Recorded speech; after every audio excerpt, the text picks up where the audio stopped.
Está me ouvindo bem? Você consegue me ouvir? A gente te vê e te ouve. Foi. Sejam muito bem-vindos aqui no programa Narrativas de Brasis. No episódio de hoje, a gente vai apresentar o relatório de sustentabilidade da Ecovila Inquiripiracanga, que fica no sul da Bahia. Jana e Maíra estiveram com a gente apresentando um pouco dessa experiência da comunidade em relação aos Objetivos do Desenvolvimento Sustentável, que é parte da Agenda 2030, e falar um pouco sobre cuidado com a terra, o trabalho de gestão de resíduos, o cuidado com a água, com a alimentação. A pandemia é um pedido de socorro de todas as formas de vida do planeta. Antes do tempo começar a ser contado pela história endocêntrica, ou seja, pelo ponto de vista do homem, a consciência vivia vinculada com todos os seres que compõem o mundo e coabitavam em nós as interpretações mágicas da realidade, as relações de comunidade e a percepção circular do tempo. Eu queria que todo mundo aí juntasse suas mãos, que através das nossas mãos faz muita coisa acontecer, e botasse essa energia muito boa, muito boa. Esquenta a tua mão com tua mão, sente a tua energia e coloca, aquece teu coração. Então hoje, se a gente for comparar a plantation, o avanço para a devastação, as guerras que foram colocadas aqui, que foram travadas, e as possibilidades de resistência para que esses povos continuassem vivos, isso ainda hoje, isso acontece porque você tem um modelo de expropriação de território, tem um modelo de devastação de povos, natureza, saberes, nascentes, o que a gente tem dentro do que eles atribuem a ser a sua propriedade, aonde o sistema capitalista coloca preço em tudo, em gente, em terra, em montanha, em rio e nascente. E esse movimento de voltar, eu vou falar que é o zero, assim, praticamente zero, né? Voltar ao zero, você percebe que está tudo ao seu redor. E claro que você talvez não vai ter a sabedoria suficiente para lidar com cada elemento. Mas é uma busca, não é fácil, assim, é desafiador, é muito desafiador. Piracanga é uma ecovila, né? É um lugar que se propõe a viver de uma forma diferente em diversos aspectos. Tem varia assim, bastante, né, o número de moradores. A gente está aqui no sul da Bahia, no município de Maraú, né, bem no início da península de Maraú, bem afastado de tudo, assim, né? Por um lado tem cerca de 20 quilômetros de praia deserta até o próximo povoado, do outro lado tem mais 7, que a gente chega em Itacaré. Então a gente resolveu criar novas formas, né, de habitação, assim, né? Eu acho que é muito importante a gente pensar nessas construções que estão muito fortes agora, né? Estão muito fortes nesse início do século XXI, e colocam o eco, a natureza, a ecologia, no centro do debate. A gente entendeu que não dá para a gente continuar pensando, não adianta ficar pensando um ideal socialista, imaginando um mundo onde os meios de produção vão estar na mão dos trabalhadores, da classe trabalhadora, mas o nível de produção vai ser o mesmo. Foi uma experiência bem forte, a minha gravidez também, por uma questão também de algumas ideologias em relação à criação da minha filha, à saúde da minha filha, eu me desintoxiquei geral, assim, da alimentação, né? E aí eu percebi o impacto na questão do consumismo, né? Que eu gerava menos lixo, né? E que, enfim, eu poderia recorrer a certos nutrientes sem precisar de um alimento processado, né? Industrializado. Então, para mim, esse foi o primeiro impacto, assim. A gente não criou uma empresa de orgânicos, né? A gente não está comprando de grandes produtores de orgânicos. A nossa escolha é fortalecer os agricultores familiares, fortalecer comunidades que hoje estão numa condição de vulnerabilidade. Se nós formos parar para pensar na complexidade de técnicas, o quanto que é necessário a sabedoria para fazer uma farinha, e que de uma única raiz, que é a mandioca, que essa raiz tem mais de 1000 variedades dentro do próprio país, e que com a diversidade de povos originários e com a diversidade dessas interações culturais com as comunidades tradicionais, com os quilombolas, com os ribeirinhos, com os fundos de pasto, com os outros povos tradicionais. O intuito do Favela Orgânica, minha amiga, sempre foi a educação através do alimento, né? A gente ensina a fazer horta, tudo, mas entender o conceito. Que quando você come uma comida e você sabe, por exemplo, eu faço a banana chips de banana verde, com a casca eu faço a camponata. Com a banana madura, eu faço também com camponata, mas também eu posso fazer com aquela bundinha, que é o peitinho da banana que a gente quebra ela para abrir, uma farofa com cebola roxa, que fica um escândalo de bom. Então, te mostrando para a sociedade como é possível comer uma banana integral. Ela leva aproximadamente 2 anos para chegar uma banana dentro da nossa casa, no modo orgânico. Para eu falar de nutrição e direito humano à alimentação adequada, e para eu falar de soberania alimentar e de agroecologia, é necessário que a cultura alimentar esteja viva, porque é a cultura alimentar que enreda e faz essa confluência de todos esses saberes da saúde.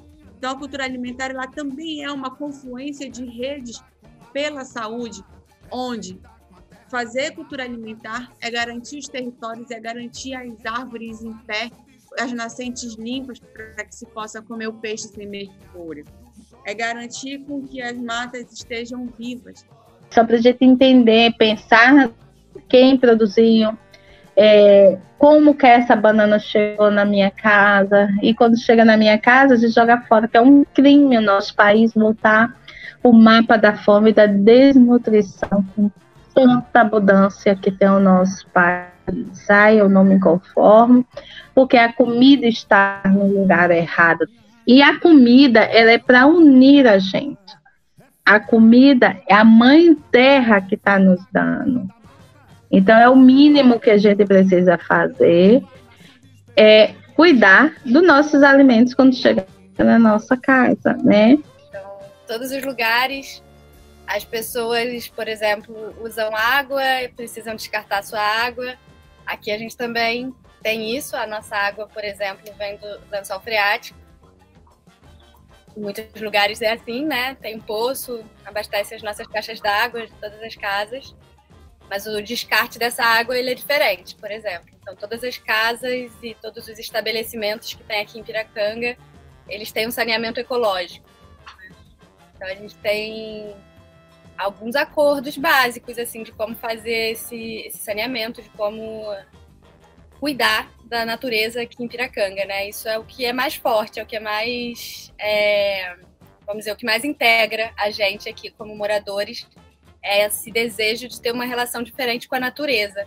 E também entre nós, né? Você vai se percebendo, né? Poxa, eu não preciso tanto disso, porque se eu me dedicar aqui e chamar mais 3, 4 amigos, eu vou conseguir desenvolver isso que eu vou buscar lá, que vai ser muito mais caro, vai ser transportado por um caminhão até chegar a mim. E daí, tipo assim, talvez se rolar um terremoto aqui, eu tô falando mais precisamente, por exemplo, do concreto, que eu trouxe a questão do barro, né? Se rolar um terremoto aqui, a primeira coisa que vai quebrar é o concreto. Se eu fizer minha casa de barro, a onda do terremoto vai passar pela minha casa, porque eu estou ali dialogando com a natureza. Então, são certas percepções que você estando aqui, você vai adquirindo, né? A própria natureza vai te ensinando. E principalmente as pessoas mais velhas, né? Então, a inspiração são esses povos muito antigos, mas o movimento eu vejo que ele é bem atual, assim. Os alimentos nos educam, a própria natureza nos dá direções, guiamento. Então, para mim, o alimento é muito profundo. A gente vive num país de preconceito, então a jaca hoje, para mim, representa muito o que a gente está vivendo. A nossa luta, ela toda hora tem que se firmar, ser gigante para viver, porque é muito ruim quando a gente tem um governo, um presidente que se comporta, nem composto ele é, sabe, entende? Assim, que vive com preconceito, com má educação, com má informação.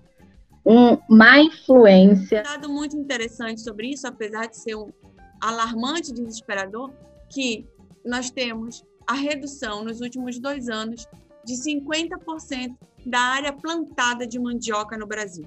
Então, se a gente reduz 50% a área de mandioca num estado como o estado do Pará, e isso tem a ver diretamente com o aumento de 50% da devastação e das queimadas e da destruição sobre o bioma amazônico. Então, falar de colonização gastronômica é muito mais do que dizer eu como beiju e não como pão.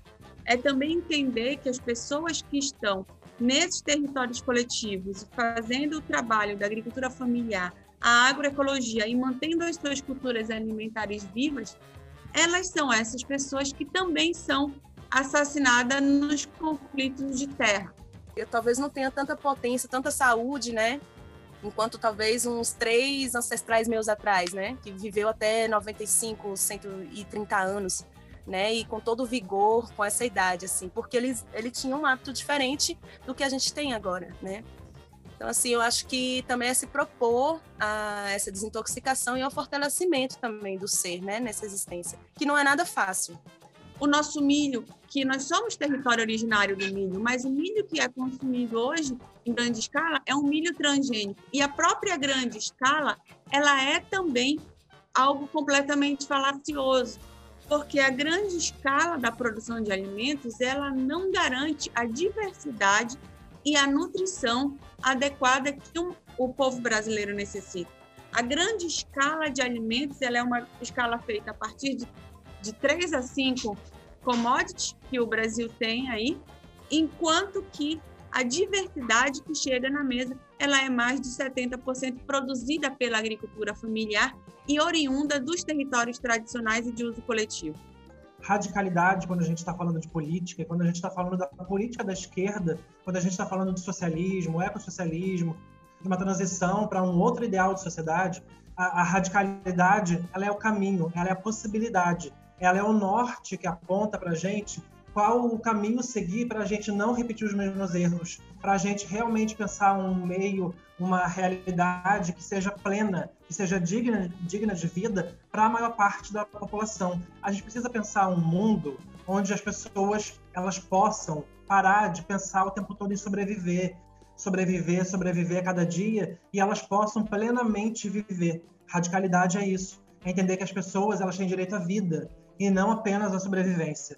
Enquanto que tem no Brasil índices que são de recordes de conflitos agrários e da morte de lideranças e de ambientalistas e de defensores de direitos humanos, tu tens um país que, ao mesmo tempo, comemora índices do agronegócio que avança sobre os territórios aonde essas pessoas são assassinadas. Então, é necessário entender que tipo de alimento que está chegando na mesa. No lugar de ecofeminista, é toda uma reapropriação também de um discurso que foi normatizado pelo patriarcado, e aí dentro desses muitos feminismos possíveis existem esses ruídos e essas necessidades de diálogo e de adaptação. E o ecofeminismo ele também é muito importante, porque o ecofeminismo ele também está muito ligado a esse resgate de uma ancestralidade, inclusive, né? Essa ancestralidade que essa lógica, muitas vezes europeia, muitas vezes branca, ela faz fez com que a gente esquecesse, com que a gente abandonasse. Então, é muito importante. Mas, como você apontou, tem essa questão do ecofeminismo que, às vezes, se liga muito a um discurso que a gente pode considerar, muitas vezes, um discurso que beira a transfobia, que se aproxima da transfobia. E eu não acho que o ecofeminismo ele é transfóbico por essência. Não acredito nisso. Mas eu acho que é importante ter essa percepção, é importante pensar na questão desse corpo da mulher. Que corpo é esse que você está pensando? A gente avança individualmente, obviamente, mas é importante que a gente também puxe e faça esse exercício de tentar puxar para que esse avanço ele seja sempre coletivo e não só nosso. Mama África foi talvez uma das primeiras músicas que eu reformulei quando eu fiz essa transição, né? porque eu trabalho desde muito cedo na minha vida, né, assim, muito assim, de pegar caixa pesada e tal, e chegou assim, sei lá, uns 25 anos, 26 anos, eu falei, gente, será que a gente precisa viver assim mesmo, sabe? E olhando para toda a minha família, todas as mulheres, e sonhando com esse lugar de liberdade para essas novas mama-áfricas contemporâneas, né? Aqui também tem muita base, assim, né, através dos quilombos, dos povos indígenas, e a gente busca essa inspiração, mas muito aplicada ao nosso dia a dia, a demanda do nosso dia a dia, né, para dar conta das nossas demandas práticas de gestão ambiental e também, né, acho que principalmente as nossas relações sociais, né, elas vêm sendo muito inspiradas por esses povos, pela força do coletivo, né, o poder revolucionário dos coletivos. Então, é isso que nutre também o nosso sonho, né? Isso que faz a gente acreditar que é possível. É muito importante a gente também se cuidar na nossa mente, com tanta coisa ruim que está acontecendo, mas também com muita coisa boa que está acontecendo. Tem muita gente linda, incrível. Não vai ser o que está acontecendo no nosso país que a gente vai deixar de acreditar em quem está fazendo, gente. Seja a semente que você quer hoje. É uma realidade que a oneração que o Estado promove sobre os alimentos sem veneno, os alimentos de território de uso coletivo e da agroecologia, ela é completamente oposta ao que o Estado faz sobre o agronegócio, que recebe estrada, carro, isenção, IPTU, isenção sobre imposto de terra, isenção de comercialização, enquanto que em plena pandemia os agrotóxicos receberam a renovação da isenção do ICMS nos estados. Então, foi uma aprovação unânime a isenção de ICMS nos estados durante todo o ano de 2020, enquanto que o que nós vimos é uma redução, praticamente uma extinção de toda a política de agricultura familiar no Brasil. E o ecossocialismo vem muito nisso, né? Fala, olha só, a questão ecológica, a natureza, a preservação, ela não tem como ela ser um apêndice, não tem como ela ser uma pauta. Ela precisa ser central, porque por uma questão de sobrevivência, da nossa espécie. A gente quer sobreviver, muitos e muitas de nós têm filhos, têm sobrinhos, a gente quer que essas crianças e tal, que elas vivam, que elas possam se tornar adultas e que elas possam também ter uma vida plena. Né? A gente não quer que as crianças que a gente vê hoje, mesmo que a gente talvez não tenha filhos nossos, mas as crianças do mundo, a gente não quer que elas se tornem adultas e que elas não tenham acesso à água, que elas não tenham acesso à comida plantada saudável, que elas não conheçam alguns tipos de fruta que vão se tornar extintos por causa da temperatura do planeta.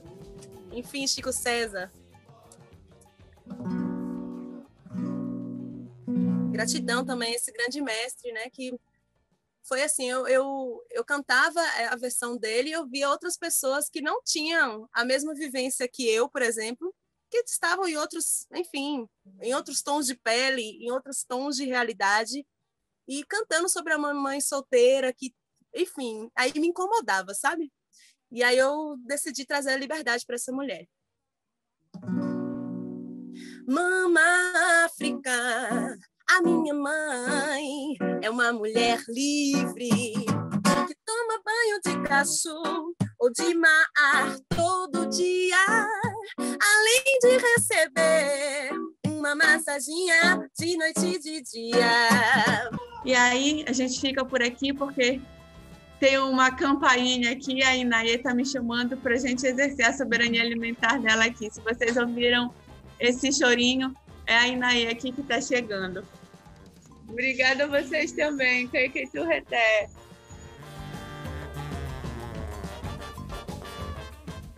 Bem, meu nome é Maíra, eu sou Janaína. A gente mora aqui em Piracanga, eu moro há 5 anos. A Maíra mora há 10. Vai fazer 10 anos que eu moro aqui. Apresentar a comunidade de Piracanga, bem, é uma comunidade em construção, em eterna construção. Então, ao longo desses 10 anos que eu vivo aqui, muitas coisas já foram criadas, modificadas, transformadas. E as iniciativas, né? Todas as iniciativas de modo geral, elas vêm a dar conta do nosso desejo de mudança no mundo, né? Então, a gente tem algumas coisas que em todos os lugares tem, mas aqui a gente faz de um jeito diferente. Eu gosto muito de falar assim que eu sinto que esse relatório é um retrato assim do amadurecimento também, sabe, do trabalho que a gente tem feito, assim, né? Apesar, estou aqui há 5 anos, mas conheço bastante da história desse lugar também. E desde o início, essas ações, elas, né, assim, a criação de soluções, né, para se ocupar esse lugar, então seja elas soluções de saneamento, gestão de resíduos, ou a criação de uma escola, né? Tudo isso foi necessário, assim, foi natural para que as pessoas pudessem estar aqui, né? Era uma necessidade básica, assim, não é tipo, né? Olha, queremos ocupar esse lugar, não queremos, né? Queremos que a nossa ocupação seja diferenciada, então como que a gente vai cuidar dos nossos resíduos orgânicos? A gente precisa fazer compostagem, tá? Então foi aí que foi surgindo, né? E eu acho que por muito tempo essa relação com essas tecnologias, né, e com essas novas práticas, ela foi assim, né, a necessidade dos indivíduos que viviam aqui.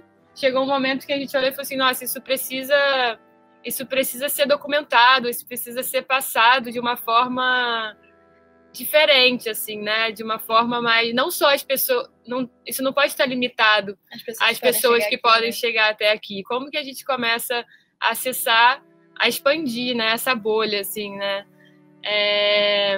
E como que a gente se conecta com um movimento global.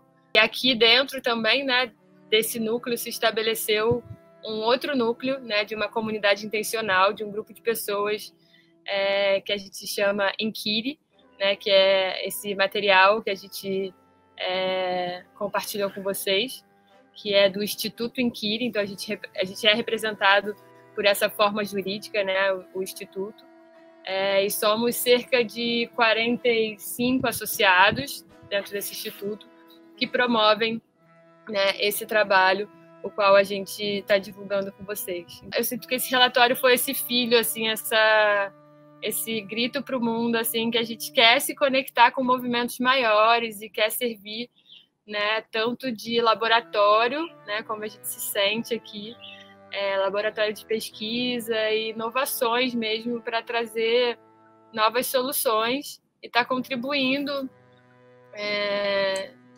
em todos os níveis, né? A nível regional e também a nível global.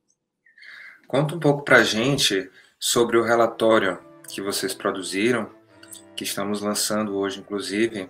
Contextualiza ele com os Objetivos de Desenvolvimento Sustentável da Agenda 2030, para o nosso público conhecer mais. A gente não criou para criar o relatório, na verdade a gente fez um mapeamento que já existia e que deu isso, assim, né? A gente praticamente atende, assim, alguns muito mais fortes, outros em menor quantidade, mas a gente conseguiu mapear todos os ODS aqui, né, sendo manifestado em algum nível, assim. Então acho que